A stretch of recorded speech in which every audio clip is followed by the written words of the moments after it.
Bom dia, pessoal. Quero agradecer, antes de tudo, a presença de todo mundo aqui nesse domingo. Sei que é difícil, né? Principalmente com um monte de evento acontecendo na cidade. Mas vamos dar continuidade. Hoje é o último dia de encontros do Transforma Música. Nossa programação está chegando ao final, o que é uma pena. Porém, por outro lado, essa semana próxima ainda a gente tem um workshop acontecendo aqui na Galeria Olido sobre redação e planejamento de projetos culturais, que vai ser ministrado por mim e por outra produtora do projeto. As inscrições encerraram, mas se alguém ainda tiver interesse, manda mensagem para a gente na página, que a gente troca uma ideia, porque tem vaga. Enfim, vamos começar essa conversa. Estou muito feliz com esse papo. Esse assunto ele foi incluso na programação do festival, depois que a gente já tinha a programação fechada, porque eu conhecia a Rebeca Realeza, e falei, ela precisa estar lá falando sobre isso. Então, para falar sobre contratos artísticos, direitos autorais e todas as outras coisas que atravessam esse universo, a gente recebe hoje a Realeza. Vou pedir para você se apresentar e vamos embora. Olá, boa tarde a todos. É um prazer estar aqui, né, nesse projeto tão lindo que, enfim, eu não estou aqui só para falar, né? Estou aqui para compartilhar e também para me abastecer, né, de saber que existe um movimento dentro da indústria fonográfica, dentro da música, que olha as especificidades dos artistas, né, que é algo que eu trago muito. Então, vou me apresentar, antes de qualquer coisa, para vocês entenderem um pouquinho mais da minha visão. Eu sou a Realeza, eu sou do Distrito Federal, né, de uma periferia chamada Ceilândia/Sol Nascente. Sol Nascente é a maior periferia da América Latina, né, a maior favela da América Latina, mas é isso, a gente sempre está nessa situação de invisibilidade. Então, eu comecei trabalhando com música, né? Eu sou rapper, cantora, compositora e dançarina, enfim, multiartista. E dentro desse cenário, como uma mulher negra, periférica, bissexual, né, eu comecei a entender que existem várias barreiras no diálogo entre o artista e o contratante, entre o artista e a própria indústria, o artista e o produtor. Então, quando o artista ele já sai dessa heteronormatividade, ele já tem outra barreira, né, que dificulta esse desenvolvimento do artista. Então, em 2020, eu me formei, sou bacharel em Direito, né? E quando eu me formei, eu pensava, tipo, a música e o direito são duas áreas totalmente diferentes. O que eu vou fazer agora? Vou ser advogada, vou advogar ou eu vou continuar cantando? E aí foi nessa descoberta, nesse questionamento do que fazer agora com esse diploma na mão, o que eu vou fazer? Então, comecei a buscar o direito autoral. E, assim, gente, o direito autoral não é um conhecimento que está assim, de fácil acesso para todo mundo, infelizmente. Então, eu estava até conversando com o Gustavo ali fora que, quando eu entrei nesse mercado, eu tive que desembolsar uma grana para conseguir entender quem eram os professores, o que eles estavam falando, quais são as suas referências. Né? E aí, quando eu vou entrar ainda nesses cursos, ainda tem essa dificuldade desse diálogo entre entender essa especificidade e a questão burocrática, jurídica, dentro da área musical. Então, o que eu fiz? Eu peguei a minha necessidade como artista e transformei ela numa potência para outros artistas, que foi quando eu comecei o meu projeto chamado Minha Arte, Meus Direitos. Por que dois pronomes possessivos dentro, né, do nome do curso? Porque a gente tem que tomar posse do que é nosso. E a gente tem que se posicionar no mercado como proprietários da nossa obra, da nossa arte.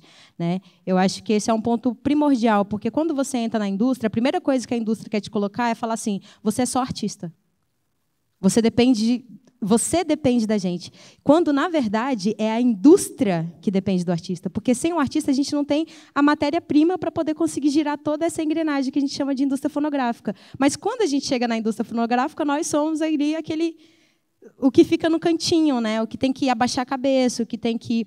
Né? A gente vai assinar um contrato e a gente não sabe nem o que está falando no contrato. Né? Não existe essa preocupação, infelizmente, das gravadoras de trazerem, por exemplo, uma tradução jurídica, né, para assinar. Quer trabalhar com o artista, mas não quer mostrar para o artista como é que funciona. Por quê? Para continuar esse sistema de dependência. Então, o que eu faço com Minha Arte e Meus Direitos é exatamente difundir a informação, trazer acessibilidade jurídica, né, para artistas LGBTQIAP+, periféricos, negros e indígenas, né, porque nós estamos no mercado, nós fomentamos o mercado e nós precisamos ter o conhecimento de como funciona o mercado para que a gente não seja apenas uma peça, né, que o mercado quer jogar para a direita, quer jogar para a esquerda, e ninguém fala para a gente o que você quer, qual é a sua perspectiva dentro desse mercado, como é que a gente pode trabalhar junto. É sempre uma imposição.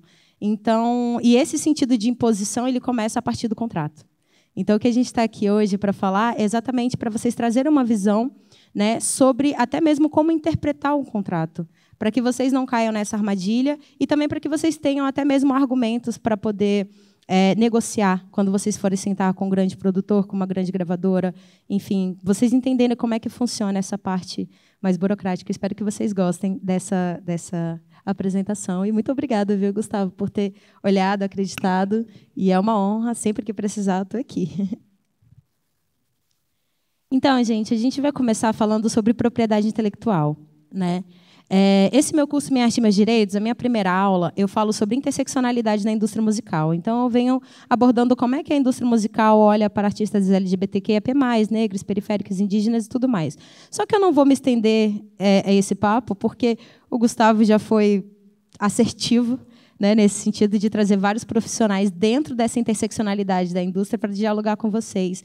Então, assim, assistam todos os vídeos, acompanhem, por favor, o Transforma Música, porque só tem pérola ali. Então, eu não vou me estender para essa questão do mercado, porque vocês já estão tendo muito acesso, muita informação, e eu fico felizaça por isso. Então, eu vou me estender só mesmo à minha área. Bem, a gente começa falando sobre propriedade intelectual, né? Porque o direito autoral ele está dentro da propriedade intelectual. Então, quando vocês forem pesquisar direito autoral, qual é a área do direito autoral? A área do direito autoral é o direito empresarial. Dentro do direito empresarial, nós temos a propriedade intelectual. A propriedade intelectual ela trabalha com propriedade industrial, né, que são marcas, patentes, desenho industrial, indicação geográfica, o direito autoral, que é o direito autoral e o conexo, e também softwares, e a proteção sui generis, né? A gente vai se estender aqui mais a parte do direito autoral.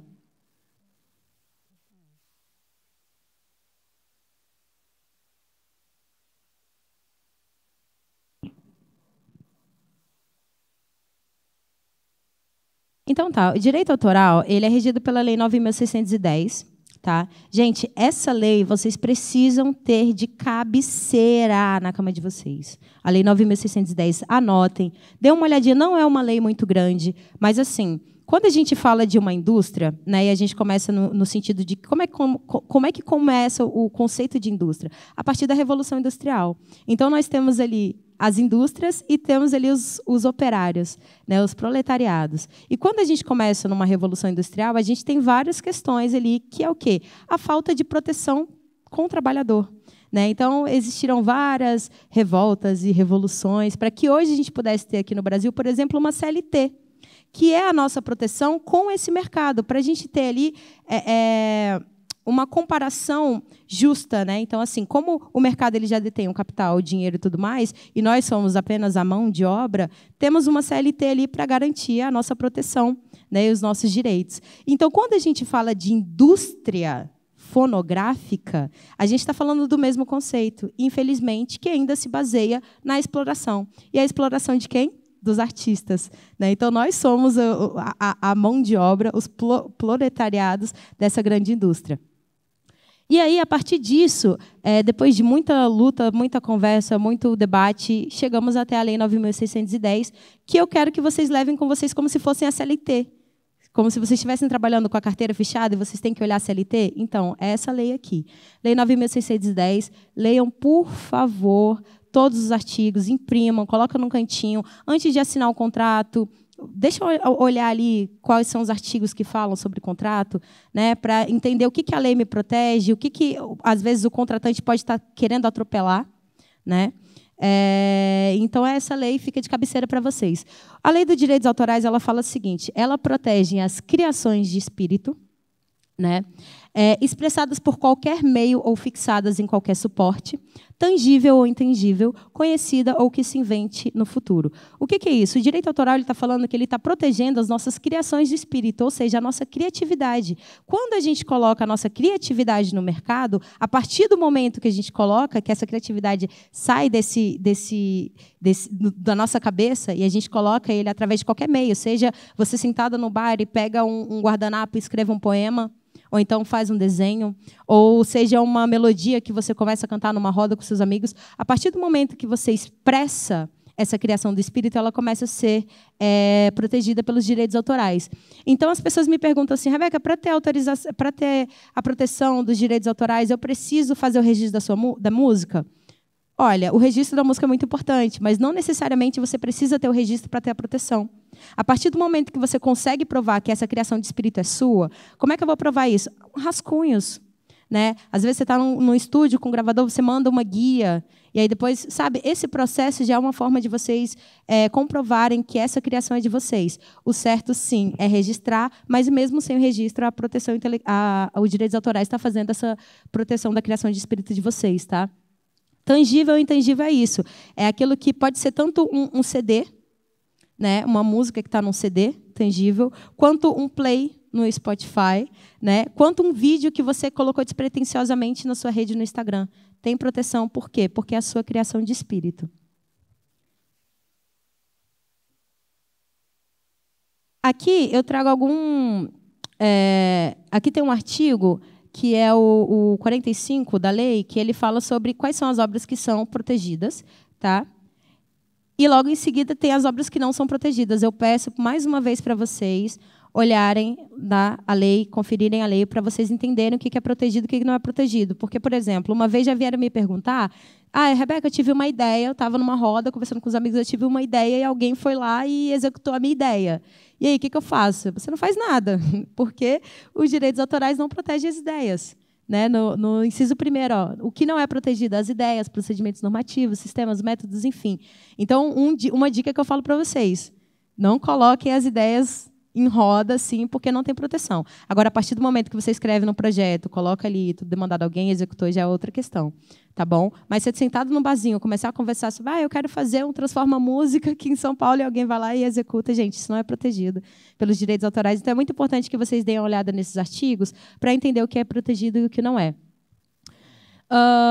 O que eu quero falar para vocês é quem é autor, né, dentro dos direitos autorais. Se a gente for parar para pensar que direitos autorais protegem a criação do espírito, né, então, assim, quem é que tem espírito? Quem é que faz essas criações? São as pessoas físicas. Né? Hoje a gente já tem uma questão das IAs que estão fazendo produção também, então existe uma discussão nos direitos autorais de como é que vão ficar a autoria dessas obras, né? Mas, basicamente, quem é autor dentro da nossa lei são pessoas físicas, criadoras de obras literárias, artísticas ou científicas. Realeza, pessoa jurídica pode ser autor? Olha, a pessoa jurídica ela pode ser detentora dos direitos autorais, ela pode ter o direito de uso dos direitos autorais, mas ela não é autora. E aí, esse direito de uso, para que uma pessoa jurídica possa ter, vem a partir do momento que você assina um contrato, né, com uma pessoa jurídica, cedendo a sua criação de espírito como pessoa física para uma pessoa jurídica. Então, assim, os direitos autorais eles protegem as pessoas físicas. Tanto que, quando você vai fazer um registro de música dentro da sua associação, que você vai registrar, o indicado é que você registre o seu nome e o seu CPF. Por quê? Porque o artista ele pode vir, eventualmente, a mudar de nome, né, mudar o seu nome artístico. Então, como é que eles vão conseguir identificar que o artista que antes era realeza e depois virou rainha africana, que é a mesma pessoa física que detém esses direitos? Né? Então, por isso que quando a gente vai fazer o registro, a gente faz o registro como pessoa física para poder receber esses direitos, ok? Quero falar com vocês aqui um pouco sobre coautoria e obra coletiva. Né? Existe os direitos autorais eles protegem as duas áreas, tanto coautoria quanto obra coletiva, e existe muito uma dúvida de como é que se dá, né? Como é que eu sei que é coautoria, como é que eu sei que é obra coletiva? Bem, a coautoria da obra ela é atribuída àqueles cujo nome, pseudônimo ou sinal convencional foi utilizada. Vamos colocar aqui um exemplo que o Transforma Música quer montar uma coletânea, certo? Com os artistas que estavam participando das mesas, das palestras. Essa coletânea vai se chamar Transforma Música. Logo, essa coletânea vai pertencer ao CNPJ do Transforma Música, que é uma pessoa jurídica. Mas essa pessoa jurídica teve junto com você pessoas físicas para poder elaborar esse trabalho que a gente vai chamar aqui de coletânea Transforma Música. Nessa coletânea, eu posso colocar vários artistas, né? Vamos colocar uma coletânea de 15 músicas. Então, cada música vai ter um artista. Então, dentro dessa coletânea, cada autor vai ter a proteção sobre a sua música. Então, a coletânea é do Transforma Música dentro do CNPJ dela. Mas a proteção individual de cada artista vai estar dentro dessa obra coletiva, que a gente vai chamar essa coletânea de obra coletiva. Então, a obra coletiva fala assim, é assegurada a proteção às participações individuais de obra coletiva. Então, cada música vão ter os seus criadores, os seus autores, e cada música vai ter a sua proteção. Então, digamos que o Gustavo vendeu essa coletânea Transforma Música por um valor X. Esse valor X, na hora que ele for separado para dividir entre os artistas, ele vai ser dividido conforme o percentual de participação daquele artista naquela obra. Ou então, digamos que, dentro da coletânea do Transforma Música, houve uma ou duas músicas que estouraram, né? Que alcançou muitos plays no Spotify, e aí a galera ficou assim, nossa, os outros artistas, né? Quanto é que eu ganho nisso? Porque eu vi que a coletânea Transforma Música estava lá e tem umas músicas que estão estouradas. E assim, gente, o artista vai ganhar conforme a sua música, dentro da obra coletiva, porque a proteção é individual. Tá, ok? Então, se dentro do Transforma Música, a minha música teve uma repercussão maior, então, na hora de que eu for fazer a divisão, por exemplo, dos royalties, do percentual, eu vou pegar conforme se a minha música teve equivalente a 60% da coletânea, o que eu mereço é 60% da coletânea, né? Porque foi através da minha obra que essa coletânea se espalhou. Né? Foi essa música da minha obra que teve essa repercussão. Então, eu tenho essa proteção individual. Agora, vamos colocar assim, dentro dessa mesma coletânea, eu chamo o Gustavo para fazer uma música comigo. Certo? E aí, o Gustavo, ele escreve a linha A, eu escrevo a linha B, ele escreve a linha C, a linha D. Enfim, chega um momento da criação que a gente não entende quem foi que criou o quê. Né? Qual foi a palavra que você colocou? Qual foi a palavra? Como é que a gente vai dividir esse percentual? Eu não entendo como é que eu vou fazer essa divisão, então eu vou dividir 50-50 e a gente vai chamar isso de coautoria. Por quê? Porque eu não sei até onde ele escreveu, até onde eu escrevi, até onde rola essa participação. Então, quando a gente tem uma obra que ela é produzida por mais de um autor, a gente tem a coautoria. Quando a gente tem, por exemplo, o exemplo da coletânea, onde você participa de uma música da coletânea, a gente tem uma obra coletiva.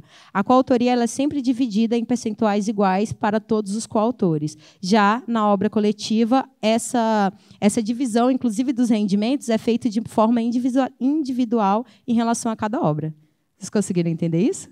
Maravilha, então vamos continuar. Isso é uma dúvida muito recorrente, gente, que a galera tem, assim, de eu escrevi uma música com uma pessoa e a gente tem uma obra coletiva. Não, vocês não têm uma obra coletiva, vocês têm uma obra em coautoria. Né? Eu estou fazendo parte de uma coletânea e eu tenho uma coautoria. Não, você não tem uma coautoria, você faz parte dessa obra coletiva. Vou te fazer uma pergunta que talvez seja a dúvida de uma galera que vai assistir.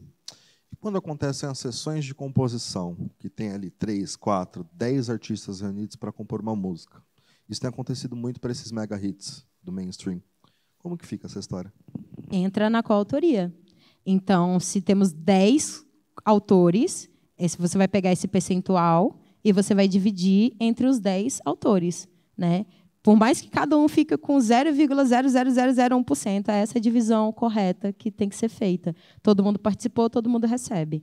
Né? E a gente vai falar nisso, inclusive, quando a gente for falar de direitos autorais e conexos, porque tem muito isso, né, do intérprete da música. Por exemplo, aqui a gente está falando de obra, né? Então vamos colocar uma letra que a gente escreve, uma obra. Agora, quando a gente vai falar de fonograma, que já entra a obra e o fonograma, que a gente chama de direito autoral e conexo, então a gente já vai ter uma outra maneira de divisão, a gente vai chegar lá daqui a pouquinho. Respondido? Gente, como eu falei antes, né, eu sou eu tenho uma iniciativa chamada Minha Arte, Meus Direitos. Como eu falei, 2 pronomes possessivos. Por que 2 pronomes possessivos? Porque a sua arte, a sua obra, que é protegida pelos direitos autorais, ela gera 2 direitos diferentes, né? Que a gente fala da propriedade moral e a gente fala da propriedade patrimonial.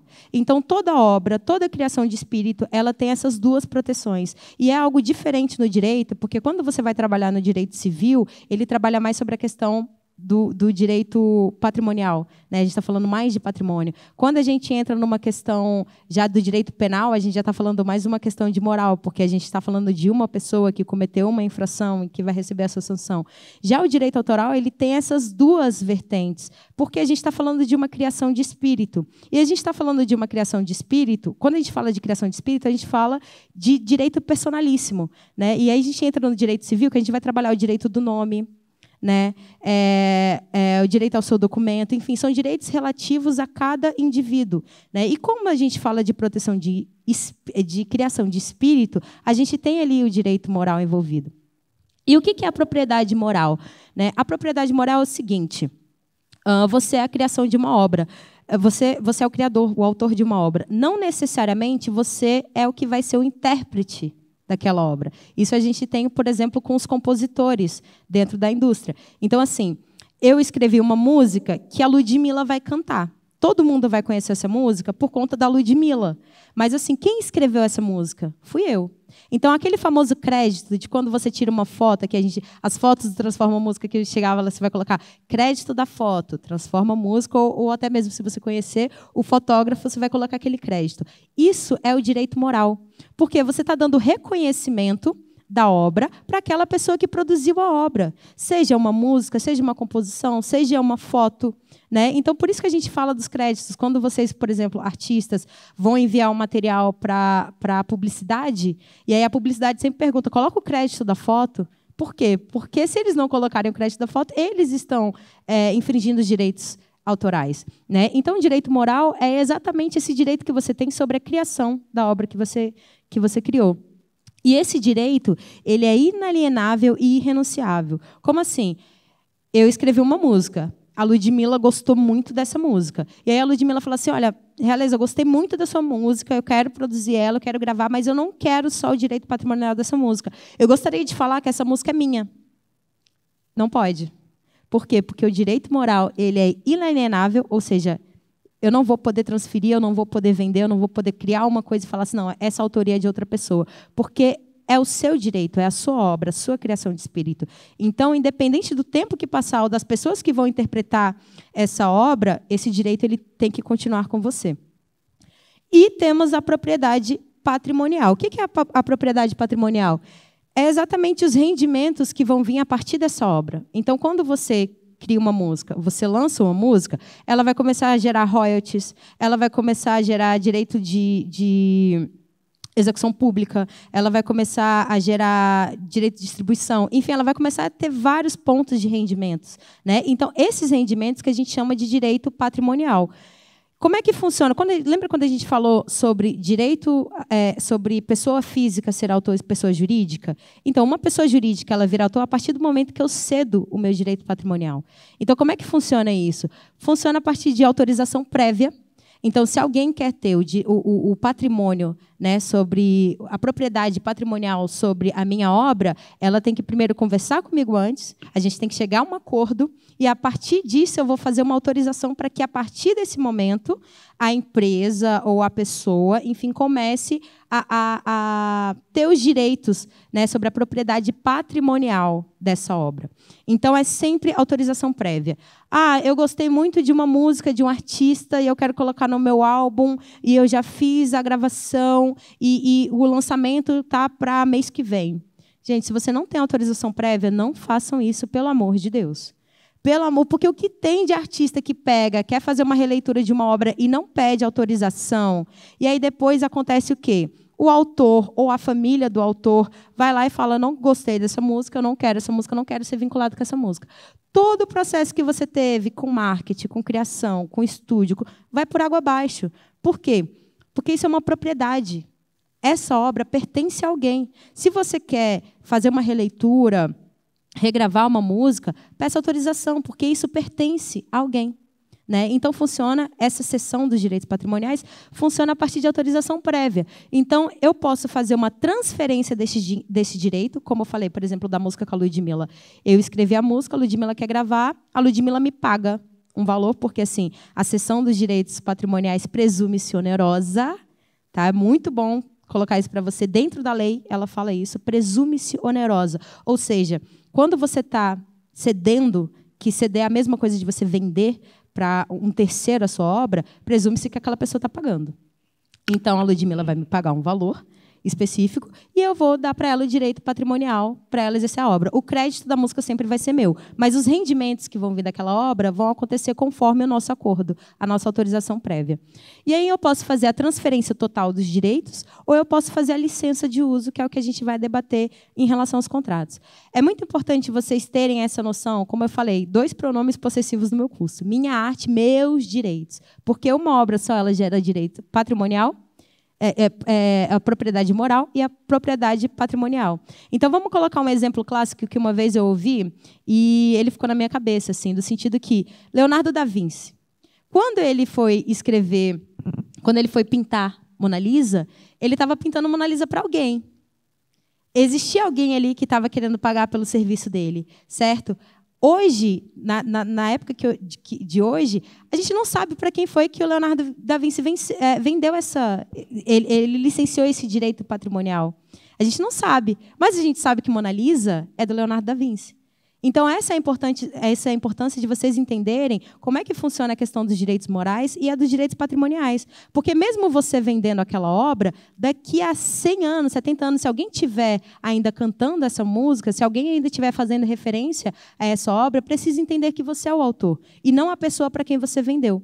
Então, quando vocês forem debater, discutir, sentar e negociar sobre isso, sempre pontuem, né? Porque, assim, o que a gente espera é que o nosso contratante saiba disso, mas, às vezes, a gente não sabe.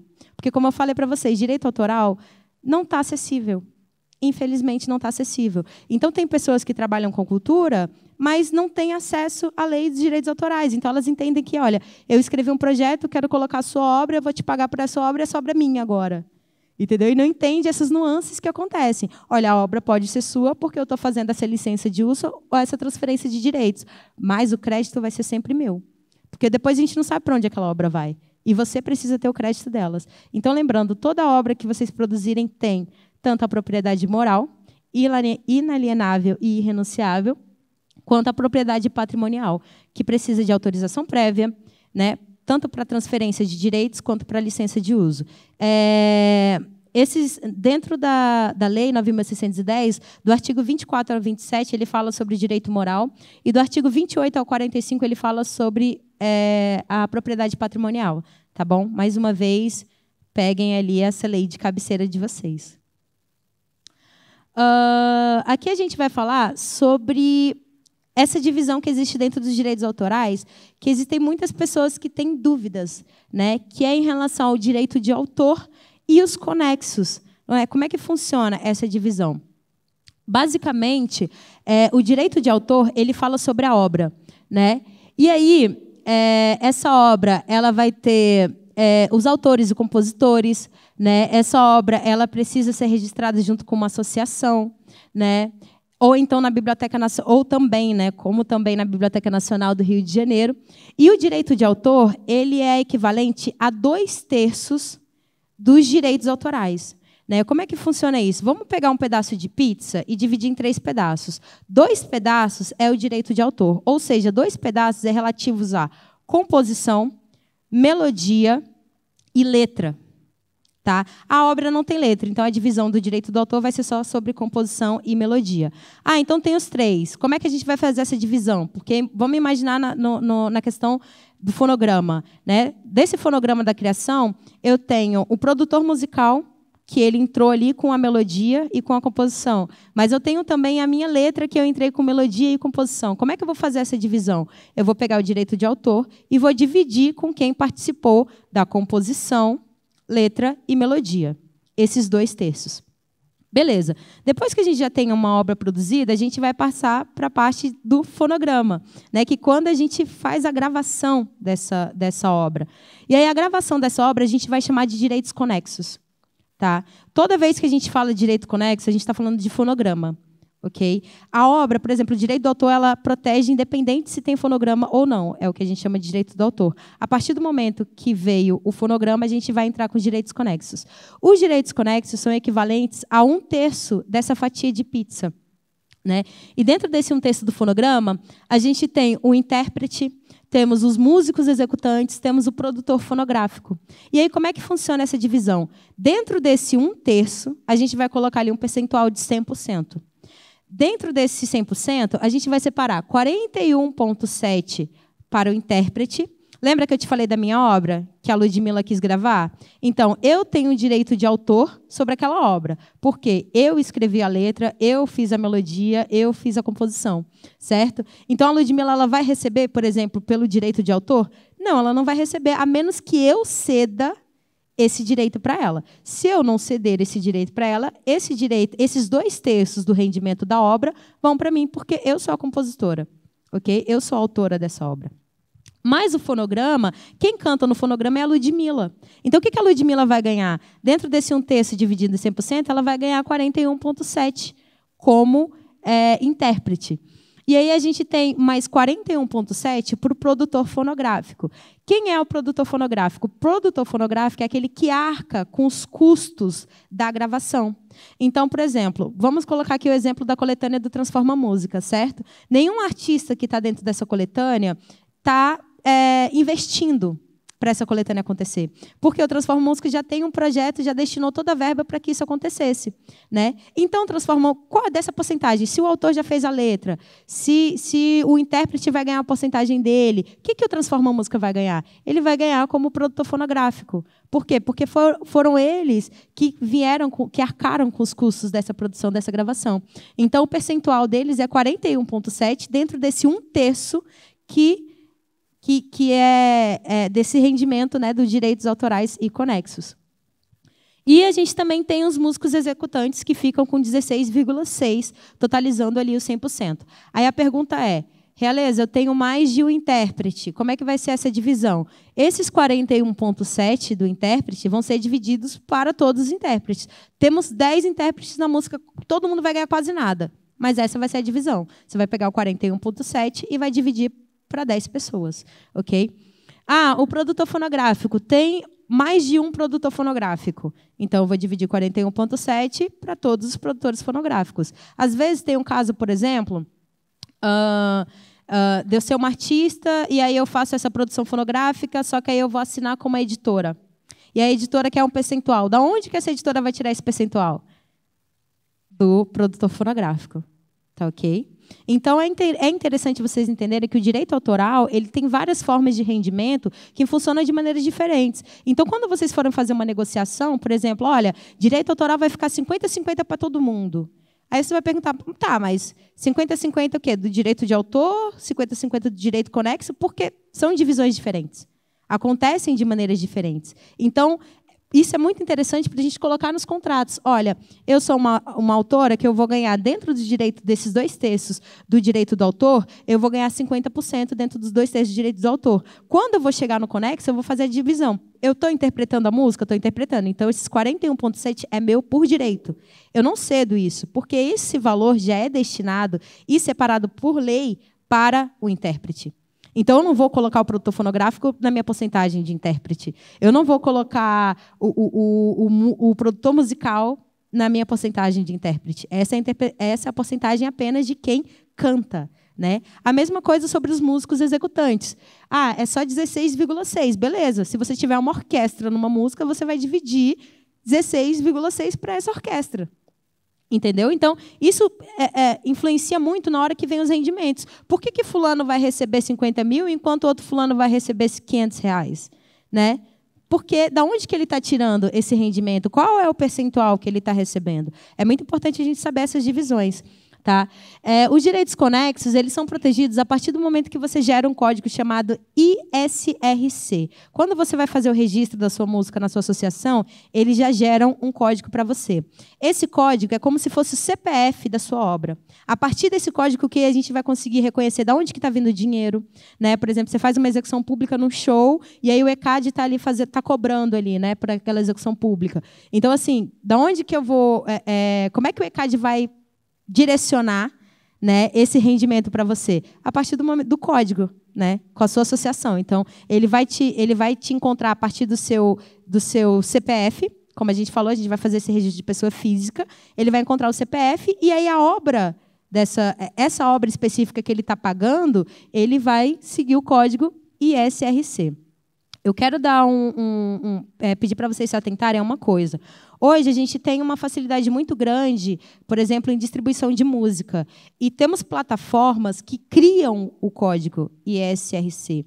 Só que o que acontece, gente? Essa criação dessas plataformas, desse código, a gente chama de código fake. Por quê? É um código provisório que você tem ali só para você fazer o lançamento dessa música. Qual é a problemática do código fake? O ECAD não vai conseguir te achar. Por quê? Porque você faz o registro da sua música com a associação. O ECAD ele te encontra através da sua associação. Então, se você não é associado, ou se você não registra a sua música dentro da sua associação, como é que o ECAD vai te achar? É o que a gente chama do retido, que fica lá no ECAD. Uma grana, gente, tem uma grana retida. Por quê? O ECAD não conseguiu identificar quem é o autor da obra. Quem tem o direito patrimonial sobre aquele valor. Então, vai ficar retido ali durante um tempo, até alguém aparecer. Se não aparecer, passou o prazo, cai em domínio público. Ok? Então, assim, se atente a essa questão do código, porque se você faz um código fake, e aí depois você quer fazer um código normal, existe... Gente, é uma questão assim, de quebra-cabeça, porque você vai ter que subir esse código de novo, tem a questão de você perder os players. Sacou? Tipo, minha música já está com 100 mil plays, só que está com um código fake. Então, sua música está com 100 mil plays, você não está recebendo porque é um código fake, e quando você muda o código, você vai perder esses 100 mil plays. E nunca vai ver a cor do dinheiro. Hã? E nunca vai ver a cor desse dinheiro. E nunca vai ver a cor desse dinheiro. Então, tá vendo como é importante vocês terem esse entendimento de como fazer o registro, porque vocês são proprietários dessa obra. Então, vocês têm que agir e pensar e negociar como proprietários. Então, assim, existem caminhos que podem ser facilitadores, mas, na verdade, esses caminhos, lá na frente, eles podem dificultar. Então, assim, ao invés de você, eu quero fazer esse lançamento logo porque... E, gente, a gente está falando de artista, né? De criação de espírito. A gente acorda com umas ideias loucas na cabeça, porque eu falo porque eu sou artista. A gente acorda, eu vou lançar uma música no mês que vem, porque está no mês ali do orgulho LGBTQIA+, e eu quero fazer esse lançamento de qualquer forma, porque vai dialogar com o público e não sei o que. Atropela. Atropela. Respira. Pensa, calma. Porque nós, como artistas, a gente vai ser guiado pelos nossos impulsos, né? Pela nossa vontade de fazer com que aquela nossa obra, com o nosso filhinho, né, esteja no mundo. Mas, lembrando que esse seu filho é a sua responsabilidade. Então, assim, você não vai colocar o filho no mundo de qualquer jeito. Então, você não vai colocar uma música no mundo de qualquer jeito, certo? Então, vamos buscar fazer o passo a passo, vamos se associar. A gente tem 5 associações no Brasil. Isso é uma coisa que não acontece em outros países. Existem países que têm apenas uma associação. Então, se não está boa aquela associação, sinto muito, chorem as rosas, vocês vão continuar ali. Aqui a gente tem a opção de assim, olha, eu estou numa associação, não estou gostando muito como é que está sendo o meu relacionamento com a associação, então eu vou mudar para outra, vou migrar para uma outra. Então, a gente tem essa possibilidade. Então, vamos usar esses recursos, né? Vamos se associar, porque a partir dessa associação a gente consegue pegar a execução pública, que é o rendimento que vem do ECAD, né? A gente consegue ter o registro da nossa música certinho. É o nosso patrimônio, é o nosso filho. Então, a gente tem que cuidar do passo a passo de como é que a gente vai fazer esse lançamento, de passo a passo de como é que a gente vai colocar o nosso filho no mundo, para que lá na frente não venhamos a ter, né, grandes dores de cabeça. Outra coisa que eu aconselho muito vocês a fazerem é que, assim, antes de entrar no estúdio, né, falando de música, antes de entrarem no estúdio para vocês fazerem um feat, sabe, uma parceria até mesmo com o produtor, gente, antes de colocar a boca no microfone para gravar, discuta, debata sobre como é que vai ser essa divisão. Como é que é a divisão do direito do autor, como é que vai ser a divisão do Conexo? Quem é o produtor fonográfico do Conexo? Se é uma parceria, a gente vai dividir o Conexo, como é que vai ficar isso? Conversem, debatem sobre isso, porque o que tem de conflito em relação a essa falta de diálogo, eu estava com um amigo, a gente estava no estúdio, de repente veio uma inspiração e a gente criou uma música babado e a gente lançou essa música teve uma grande repercussão. Mas ninguém decidiu quem é que vai ser, por exemplo, o produtor fonográfico, quem é que vai ter, por exemplo, a licença de uso para poder usar aquela obra, né, para poder licenciar, para poder vender. Você não tem. Até então a música é minha, a música é sua. Mas vamos falar uma coisa que é assim, amigos, negócios à parte. A partir do momento que começa a entrar dinheiro, o negócio fica complicado. Porque aí você coloca uma música que você e seu amigo criaram no estúdio, olha, ó, vocês estavam super felizes, bacana, a música estourou. Vamos lá. 10 milhões de players. Aí caiu o dinheiro. Quanto é que vai ficar para cada? Aí a pessoa vai falar assim, não, mas no dia que a gente estava gravando, você lembra que eu fiz, tipo assim, 60%, eu fiz 70% Começa dessa a fazer obra. um checklist de responsabilidade, né? Essa palavra que foi minha, conta até as palavras para poder inventar a justificativa de saber quem detém mais do que alguém, quem vai receber mais do que.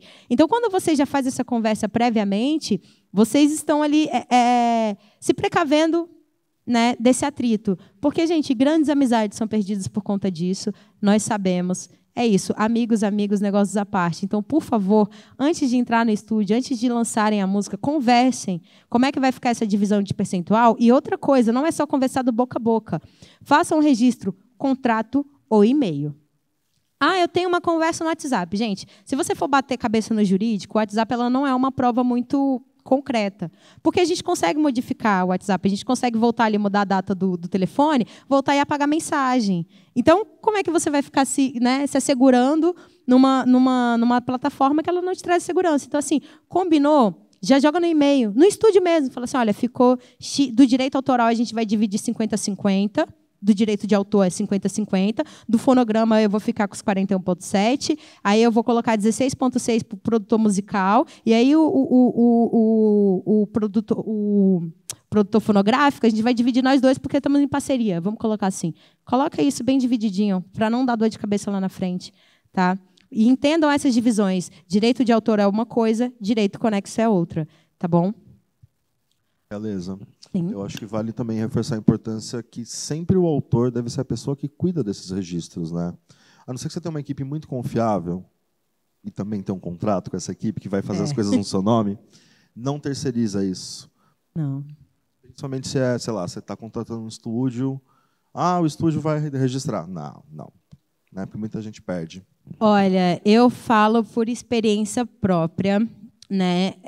Gente, toda essa consciência, eu estava conversando com o Gustavo ali fora agora, que hoje na indústria fonográfica não basta você ser artista. Não basta você ter uma música legal, você ter uma presença de palco, não basta. Isso é 10% de todo o trabalho que você precisa fazer. Então, quando eu venho com o meu curso chamado Minha Arte, Meus Direitos, eu tenho uma frase que eu falo assim, pensar, negociar e agir como proprietário. Então, se você é dono do McDonald's, você não vai fechar nenhuma parceria se você não pensar e não agir e não negociar como proprietário. Você não vai chegar tipo, eu sou uma grande empresa McDonald's e vamos ver de qual que vai ser aqui? Eles não vão fazer isso, gente. Porque eles entendem a propriedade que eles têm na mão. E o artista ele precisa entender a propriedade que tem na mão. Tá? Não é só mas eu quero que a minha música vá para o mundo, eu só quero que as pessoas sintam a minha música. Beleza, quando começar a cair o dinheiro, você souber que tem ali um rendimento parado ali por conta da tua música, duvido se você não vai querer se mobilizar, entendeu? Para ir atrás dessa grana. Eu duvido. Então vamos pensar isso antes. Sabe? Agir, pensar e negociar como proprietário. E aí, entrando nessa questão de terceirizar, eu fiz parte de alguns grupos, né? Mas teve um grupo que a gente lançou um álbum em Brasília. E a gente rodou Brasília assim toda, a gente chegou aí para São Paulo e tudo mais. As músicas ficaram muito boas, e a galera tocando, tudo mais. Gente, eu nunca recebi 1 centavo dessa música, nunca. E aí, o que acontece? Quando a gente foi fazer o lançamento dessa obra, tinha um profissional ali que estava no meio, que trabalhava com marketing, só que ele falou, vou fazer o registro, porque ninguém entendia de nada, isso, sei lá, há uns 8 anos atrás, ninguém entendia de nada. Ele vai fazer o registro para a gente poder subir tudo certinho nas plataformas e a música vai estar lá. Como artistas, na época, a gente só queria que a nossa música estivesse no mundo, gente. A gente não parou para debater direito autoral, conexo, não sei o quê. Até hoje, assim, quando eu entro ali nos meus códigos, né, quando a UBC, por exemplo, ela traz ali um relatório sobre as obras que você participa, tal, não tem uma música desse álbum que está ali naquela plataforma. E aí eu fui conversar com uma galera depois que eu entrei nessa questão de direitos autorais, falei, gente, vamos ver ali como é que está funcionando esse álbum, porque assim, ele já está com os plays legais, a gente já fez show, então tem execução pública, como é que está fazendo isso? Simplesmente o cara que fez o registro se mudou para a Europa e a gente não tem contato com ele. Ou seja, um filho que esse grupo demorou 2 anos para gerar, que a gente investiu tempo, dinheiro, dedicação, blá, blá, blá, blá, blá, blá, blá, a gente só recebeu pela execução pública das músicas. E a gente não tem ideia de como é que foi esse percentual de registro. A gente não tem, entendeu? Não tem nada. Então, assim, se for terceirizar, peça para enviar os documentos para você. Fala assim, olha, eu quero que seja assim, assim, assado, você vai fazer dessa forma e me manda esse comprovante. Tá? Não é tipo, vou terceirizar e depois a minha música tá... Não, gente, pega... Porque quando você faz o registro da música, vem um documentozinho falando quem participa, qual é o percentual de cada um. Tenham isso em mãos. Porque é isso, se essa pessoa registrar no nome dela e sumir no mundo, sumiu com teu filho. Já pensou? O filho de vocês sendo sequestrado aí no mundo está lá na Europa. Entendeu? Está lá na Europa. Nunca mais eu tive acesso a como é que está funcionando essa gestão dos meus filhos, que eu criei ali junto com o meu grupo. Então, assim, tem caminhos que às vezes são fáceis, mas eles não são fáceis. Eles facilitam o momento, mas eles não facilitam no restante do processo. Então, assim, se for terceirizar, sempre trazer o comprovante. Eu quero que seja essa divisão assim, assim, assado. Mas quem está terceirizando quer pegar uma porcentagem. Da onde que você vai tirar essa porcentagem? Você vai tirar essa porcentagem do conexo, do produtor fonográfico? Você vai tirar essa porcentagem do direito de autor? São rendimentos diferentes. A captação desses rendimentos são diferentes. E a distribuição desses rendimentos são diferentes. Então, tenham em mente da onde que vocês vão tirar, até mesmo quando vocês forem fazer um contrato com uma editora, até mesmo se vocês forem fazer uma parceria com alguém, como é que vai ficar esse percentual, para que depois não gere problemas, né? Perfeito. Maravilha. Então, vamos lá. Esse é um ponto muitíssimo importante sobre os direitos autorais, que é o prazo dessa proteção, né? Gente, os direitos autorais, ele tem um prazo de duração de 70 anos. Só que não é 70 anos, assim, eu gravei uma música hoje e a partir desse dia eu vou começar a contar 70 anos. Não. É 70 anos após a sua morte. Ou seja, você tem esse rendimento durante toda a sua vida, né, que é assim que a gente espera, e quando você morrer, né, quando você partir dessa, desencarnar, sei lá, dessa para melhor, esse direito vai continuar rendendo durante 70 anos. Então, quando a gente está falando de criação de espírito, quando a gente está falando de direito autoral, quando a gente está falando de direito... O direito moral ele é para sempre, mas o direito patrimonial é 70 anos após a sua morte. Ou seja, a gente está falando de um direito sucessório. Sabe quando você morre e vai falar assim, eu vou deixar a casa para fulano, eu vou deixar o carro para ciclano, eu vou deixar as minhas obras para Beltrano? A gente está falando disso. Sabe? A gente está falando de uma obra que vai continuar ali para os seus filhos. Se você não teve filho, eles vão voltar para os seus pais. Então, assim, quando vocês forem sentar para negociar sobre direitos autorais, tenham em mente isso. Não é uma música que, vamos... Não, porque essa música, por exemplo, com o avanço da tecnologia que a gente tem hoje, por exemplo, a série Stranger Things, né? Stranger Things, eu esqueci, né? Ela teve uma música de uma mulher, esqueci o nome dela, que é entendeu? Teve essa música, e assim, gente, essa música é muito antiga. Ela é muito antiga.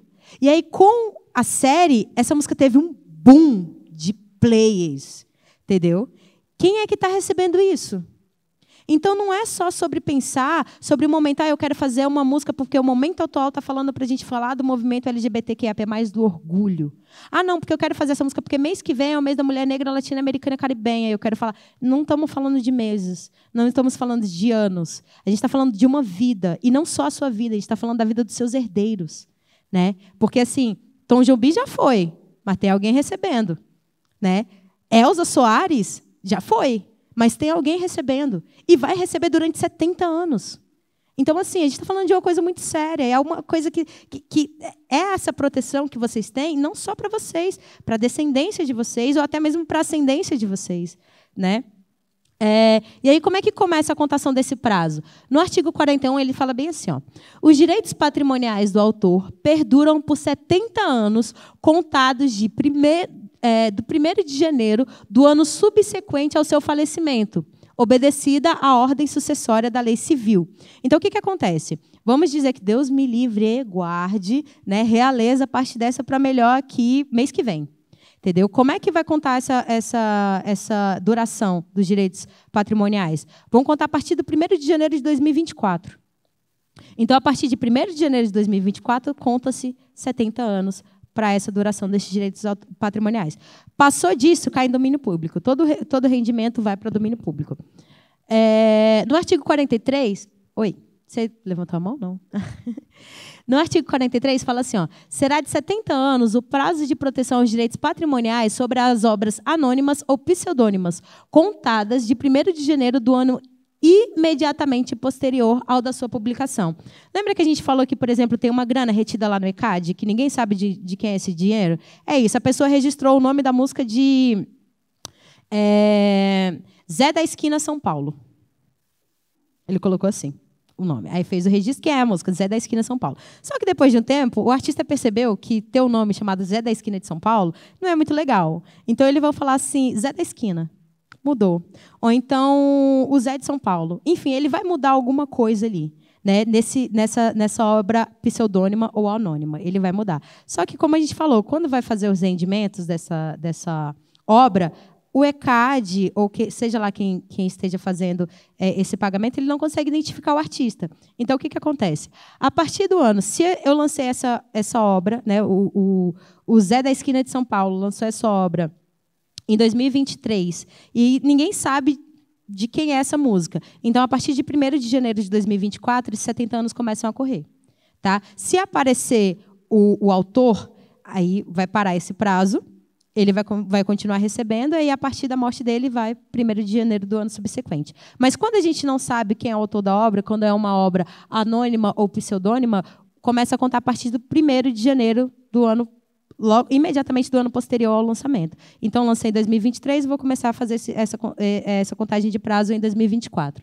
E aí a gente tem no artigo 44, aqui também, é o seguinte, o prazo de proteção dos direitos patrimoniais sobre obras audiovisuais e fotográficas será de 70 anos a contar do 1º de janeiro do ano subsequente à da sua divulgação. Então, a gente vai entrar na mesma lógica ali das obras pseudônimas ou anônimas para as obras audiovisuais. Então, você lançou um clipe, né, teve esse trabalho, você fez a divisão ali de como quem vai ficar com o quê, sobre esse rendimento do audiovisual, que a gente já não está falando necessariamente do direito do autor e o conexo. Não, a gente está falando de autor, mas a gente não está falando de conexo.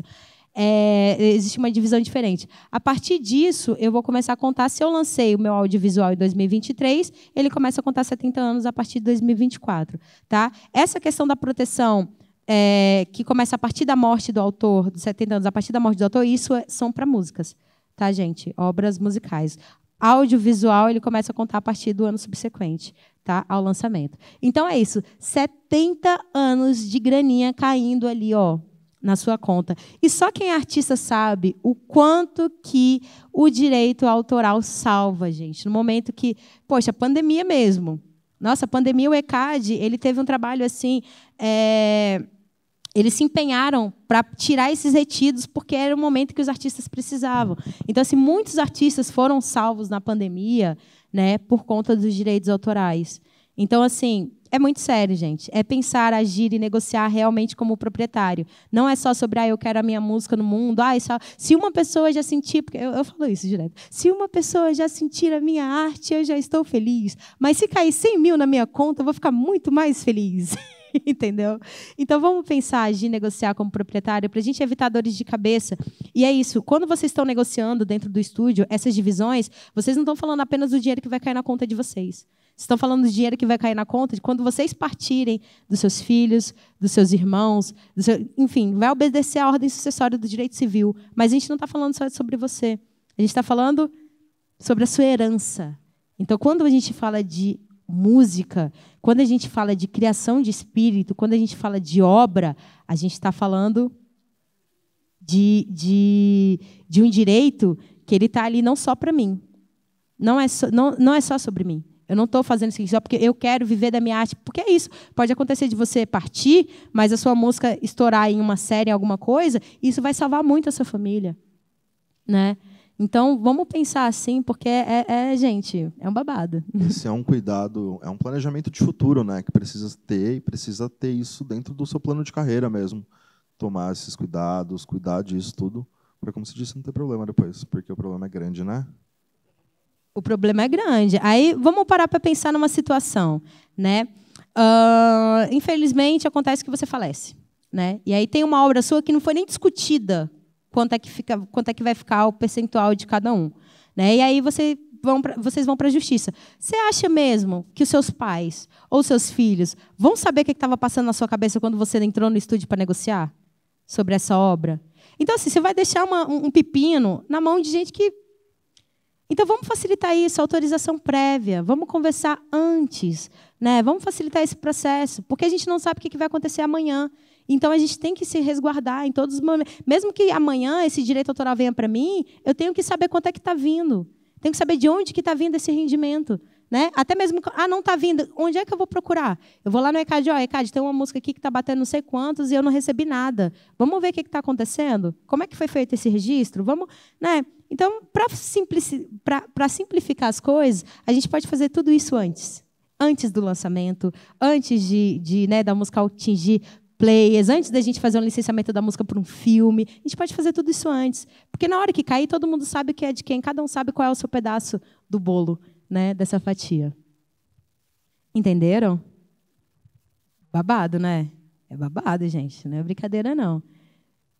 Nem um pouco de brincadeira, inclusive. Pode falar.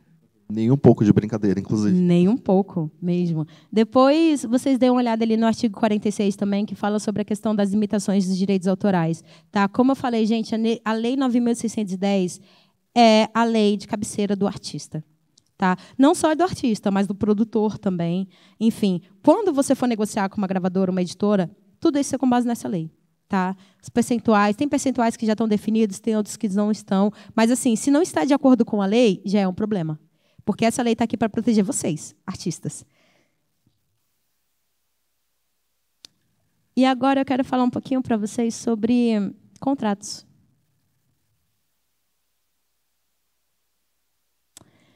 A gente começou, no início dessa conversa, a falar da indústria fonográfica, né? Uma indústria. Então, a gente vai pensar naquele modelo inicial de indústria. Uma indústria ele tem o seu fornecedor, certo? Uma indústria tem os seus operários, aquelas pessoas que vão trabalhar. Uma indústria tem a sua distribuição, como é que vai ser essa distribuição. Uma indústria tem a venda. Uma indústria ela pensa em todos os nuances de como é que vai sair aquele produto, como é que aquele produto vai ser produzido e como é que aquele produto vai ser lançado no mercado. Mas uma indústria, vamos colocar de roupa, ela tem um contrato com o seu servidor de matéria-prima. O seu provedor de tecidos.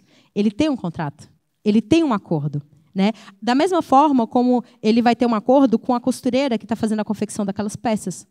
Da mesma maneira que vai ter um contrato com quem vai fazer a venda daquele produto. Quanto é que você vai ficar? Quanto é que eu vou ficar? Quanto é que...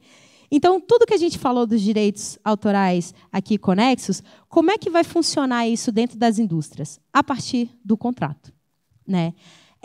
A gente tem uma mania ainda, e isso é mania de artista, gente. Eu me coloco nesse balaio, eu também sou responsável por isso, entendeu? Estou tentando aqui, estou tentando minimizar os danos, entendeu?